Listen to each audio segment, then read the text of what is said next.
রাত যখন গভীর হল তখন দুলাভাই আমার রুমের দরজায় এসে নক করল। আমি জানতাম না বাহির থেকে দুলাভাই নক করছে। আমি ভয় পেয়ে আস্তে করে বিছানা থেকে উঠলাম।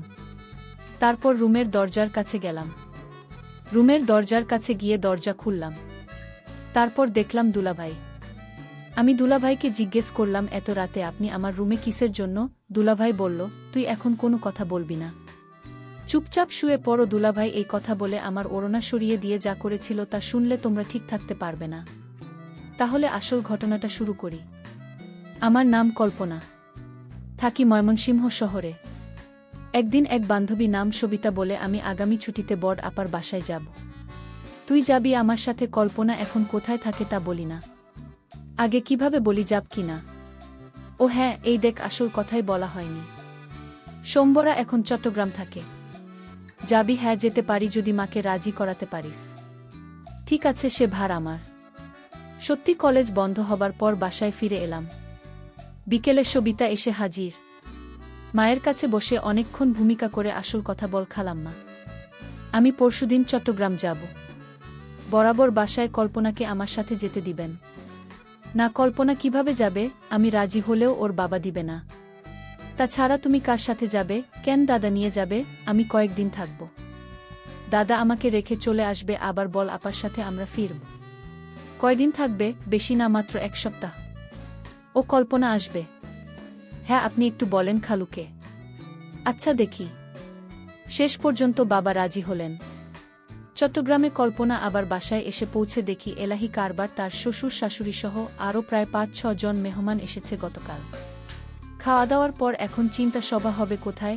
পাশের বাসায় গেল। সে বাসায় ভদ্রলোক একা আছে, তার ফ্যামিলি গেছে ঢাকায়। হ্যাঁ, পজিটিভ খবর নিয়ে এসেছে, এই পাশের বাসায় থাকব আমি আর সবিতা। আমাদের নিয়ে এসে পরিচয় করিয়ে দিয়ে গেলেন আপা। এই যে ভাই, আমার বোন সুমিতাকে তো চেনেন, আর এ হলো ওর বান্ধবী কল্পনা। আর সবিতা কেমন আছে? কখন আসলে? হ্যাঁ দুলাভাই, ভালো আছি। আপনি কেমন আছেন? ভালো ভালো। তোমার মতো শালি যাদের, তারা কি আর খারাপ থাকতে পারে? দুলাভাই খালি বেশি কথা বলেন। না না, বেশি আর কি বললাম। তাকে এসেছ না কি? রান্না করব না, খেয়ে এসেছি। তবে শোন, সকালে কিন্তু নাস্তা বানিয়ে নিজেরা খাবে। আমাকে খাওয়াবে, তারপর যাবে, এবং যে কয়দিন থাকবে এই হিসাবে চালু থাকবে, বুঝেছ? আচ্ছা ভাবে, আপনি যান, ওদিকে ব্যবস্থা করেন। গিয়ে আমি দেখছি, এখানে ওরা এই রুমে থাকবে।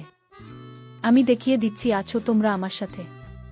পাশের রুমে নিয়ে গেলেন, বিছানা দেখিয়ে বললেন, সবিতা তুমি তো চেঞ্জ সব, তাহলে শুয়ে পর, অনেক লম্বা জার্নি করে এসেছ। আমি সিরিয়ালটা দেখে সব। না, আমরাও দেখবে, তাহলে আসো দেখো। টিভি দেখছিলাম আর বিভিন্ন গল্প করছি। বলেই ফেললাম, বা দুলাভাই আপনি এত সুন্দর করে কথা বলেন।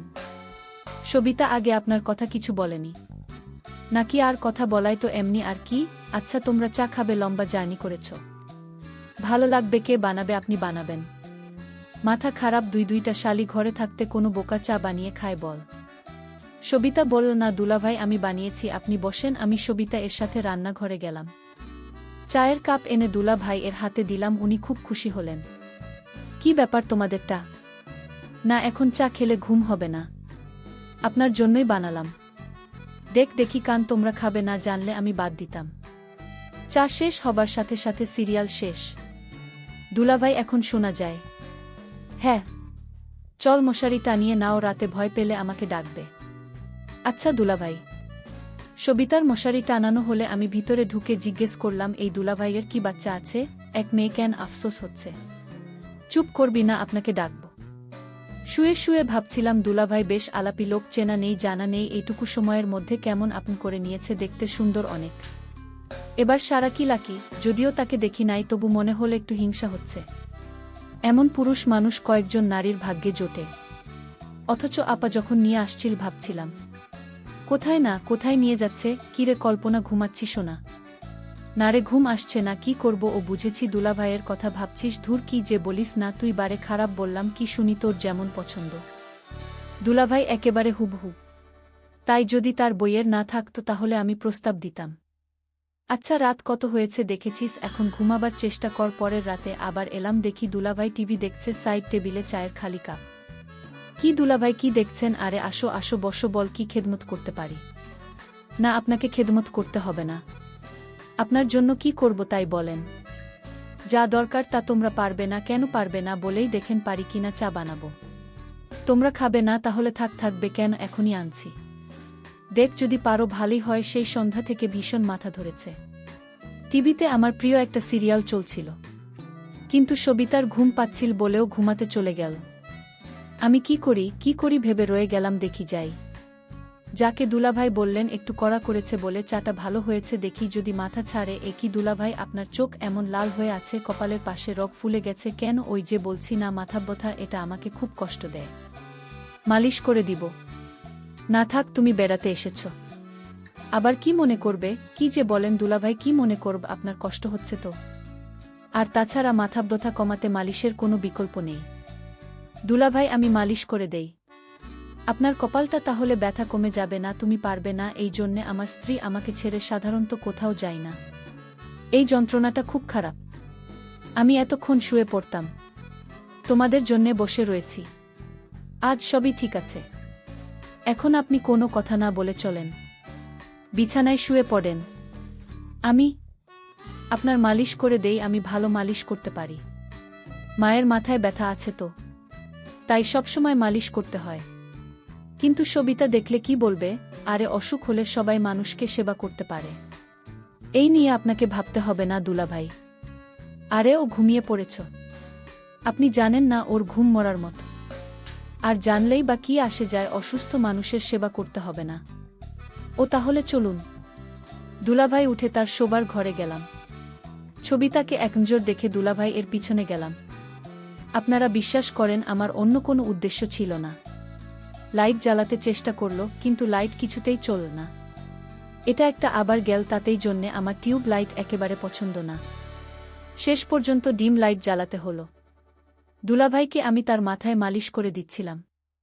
দুলাভাই বলল, তুমি তো দেখি একেবারে ডাক্তারের মতো মালিশ করতে পারো। কি যে বলেন দুলাভাই, আমার মায়ের মাথায় প্রতিদিন মালিশ করি তো, তাই অভ্যাস হয়ে গেছে।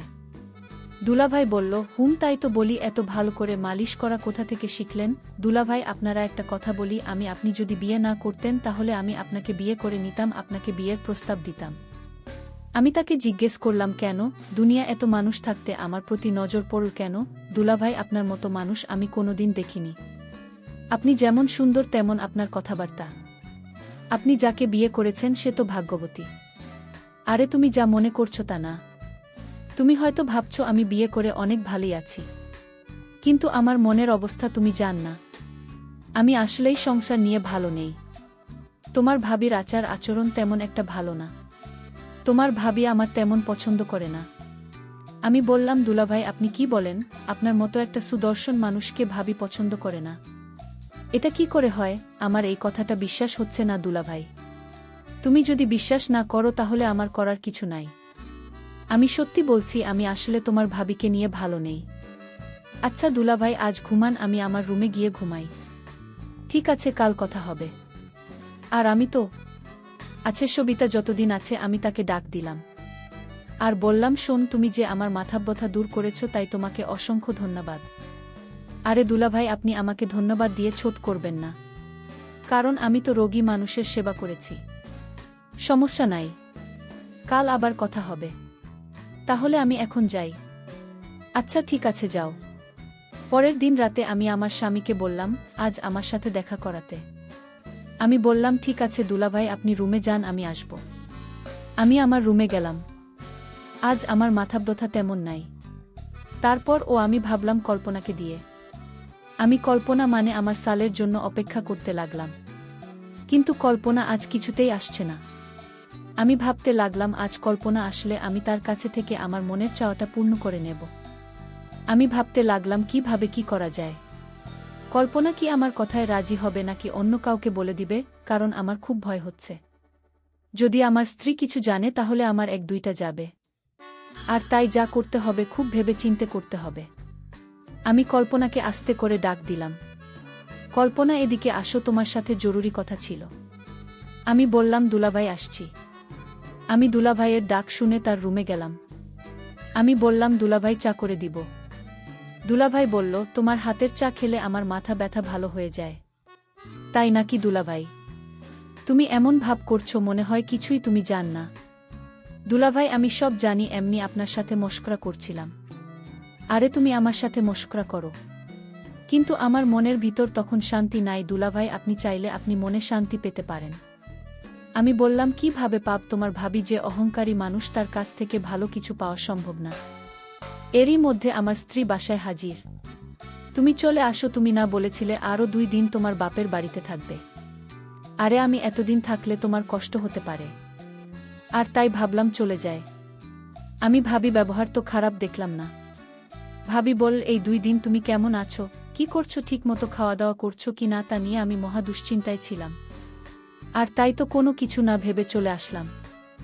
যাক ভালোই করেছে, তোমার ছোট বোন আসছে, তুমি আর দিন থাকলে হতো। তারপর ভাবি বল, যাও তুমি স্নান করে এসো, আমি তোমার জন্য খাবার রেডি করছি। তারপর দুলাভাই স্নান করে আসলো, ভাবি নিজ হাতে দুলাভাইকে ভাত খাইয়ে দিচ্ছিল। আমি এই দৃশ্য দেখে ভাবলাম ভাবি তো দুলাভাইকে ভালো যত্ন করে, তাহলে দুলাভাই কি আমার সাথে মিথ্যা কথা বলেছে নাকি?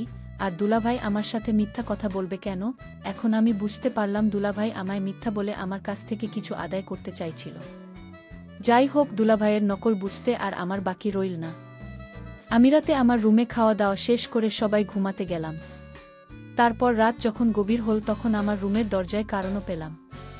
তারপর আমি ভাবলাম এত রাতে দরজায় নক দিল, আমি কিছুটা ভয় পেলাম। তারপর আমি আস্তে আস্তে বিছানা থেকে উঠলাম আর দরজার কাছে গেলাম।